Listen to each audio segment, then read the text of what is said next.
Hey everybody, it's Severine. I'm back for another YouTube Pagan Challenge video, and this one is going to be on G, and G is for God and Goddess.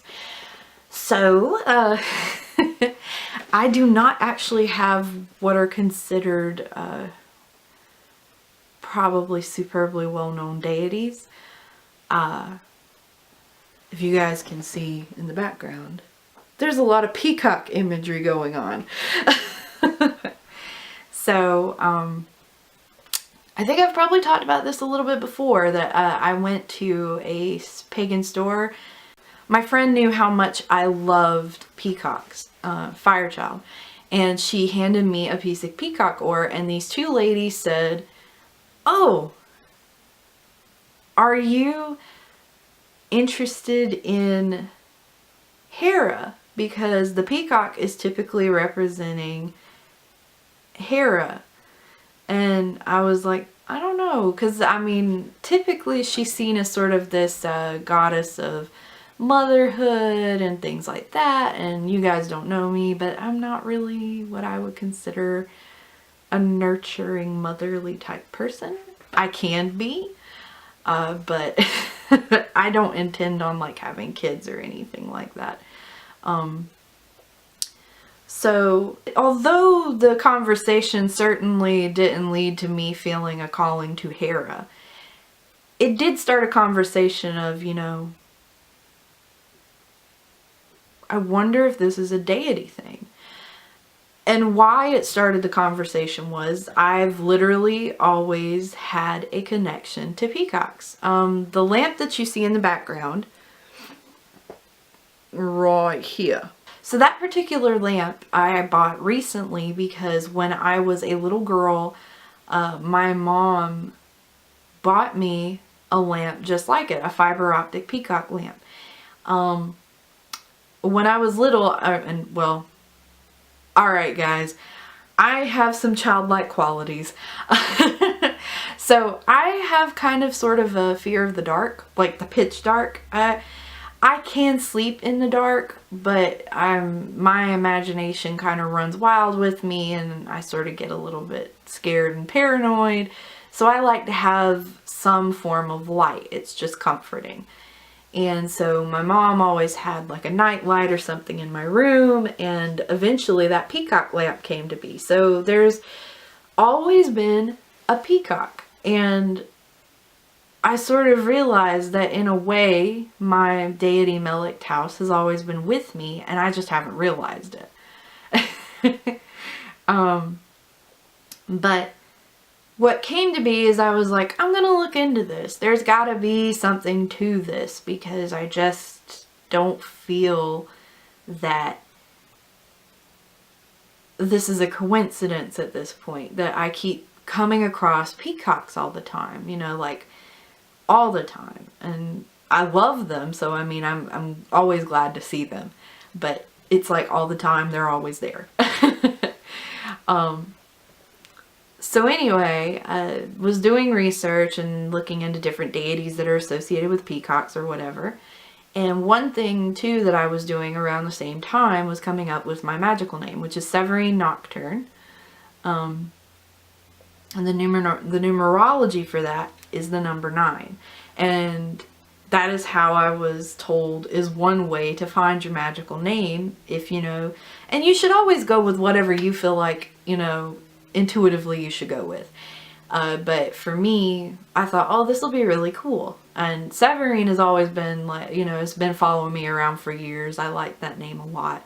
And so I put it together based on my numerology. Both my life path number and destiny number, like my name and my birthday, the numbers that are for both of those are 9. So I think it's fairly safe to say that I have a strong association with the number 9. And so I was like, well, just for shits and giggles, let's see if Hera is associated with the number 9. She's not. And none of the names that I found of hers are associated with the number 9 either. I looked into Isis, I looked into a few others, and eventually I just was doing research and found Melek Taus. And, you know, he's the peacock angel. And so I was like, well, that's interesting. And it was speaking to me. In the Yazidi tradition, he's considered this emanation of God.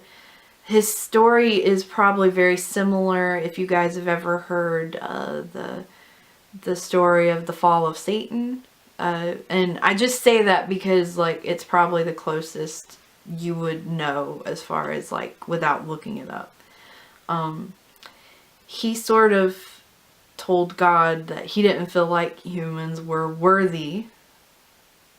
So God cast him from heaven, and Melek Taus felt remorse and cried a jar of, I don't even remember how many tears, but a lot. And he was redeemed and given the power over humanity. And that's the Yazidi tradition. There's also the fairy tradition, which also has him as the blue god, and his name is Melek Taus, or Tawusi Melek, whichever one, you know, you feel inclined to call him. And honestly, I feel like the thing that is interesting to me is about deities. The thing that's interesting to me about gods is that I feel like they are all in some way, shape, or form connected. The different pantheons, especially, I feel like are connected. There's typically a representation of one of them in each pantheon. And as I was doing research, one thing that really stuck out to me was that it said that when Alexander the Great invaded the Yazidi area, his troops went into one of the temples for Melek Taus and said, we have this deity back where we're from, and we call him Dionysus. So I think he's sort of associated with all of those things, and I would never be like, you know, this is the way that he is to me. I definitely believe this side of the spectrum more than one or the other. I only know my relationship with him. And I would definitely not say that I feel like he's an angel guardian of God. I believe he is a god. And we communicate quite a lot, and I definitely don't see that he's like a party deity or whatever either. I definitely see that he's definitely got a mentor personality. So those are my interactions with him. And Yailara, there's not even a lot of lore about her either. She's from Java, which is in Asia, near the southeastern sea of India. And her lore, there's a lot about her once at one time being human and being so beautiful, and the queen being jealous. It sort of sounds very fairy tale-esque. She's cursed with leprosy, and in her shame and turmoil and whatever have you, she runs into the ocean and comes back as this queen mermaid goddess. But she's associated quite a lot with tsunamis, which I have dreams about all the time, and I've always been fearful of. But again, I always survive them. So she's definitely what I would say, she has more of a temper than Melek Taus does. She's very easily offended. Not to say that like she's like, you know, you said the wrong thing or whatever, but if she feels like you're maybe being foolish or inconsiderate, she's not a big fan. And she tends to be pretty down with punishing people. I've never been at the end of that, just so that we all know, but I have seen some things. So Melek Taus, though, both of them seem, as far as what I can tell, to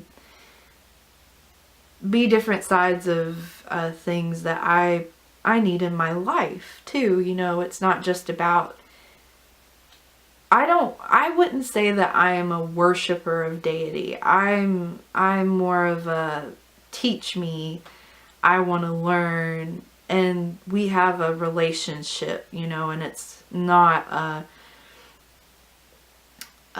what I would say is well, you must do as I command, you know. Typically though, if they ask me to do something, like, I'm gonna listen to them because they usually have reasons. But there's an understanding of that, you know. It's not a, I'm telling you to do it and you should just do it. It's more of like, I'm telling you to do it and there's a reason. And so both of them really want me to sort of become more assertive, I feel like. Which is something that I've been working a lot towards too. And I think that's the important thing, is that your relationship with God and Goddess should be your own.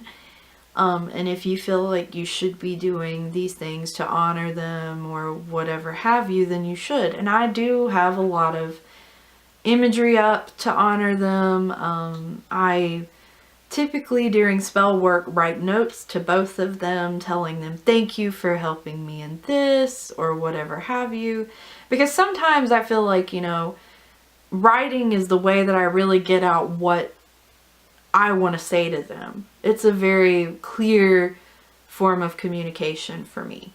So that's pretty much it on deity. I know that this was a long one, and thank you guys for sitting through it.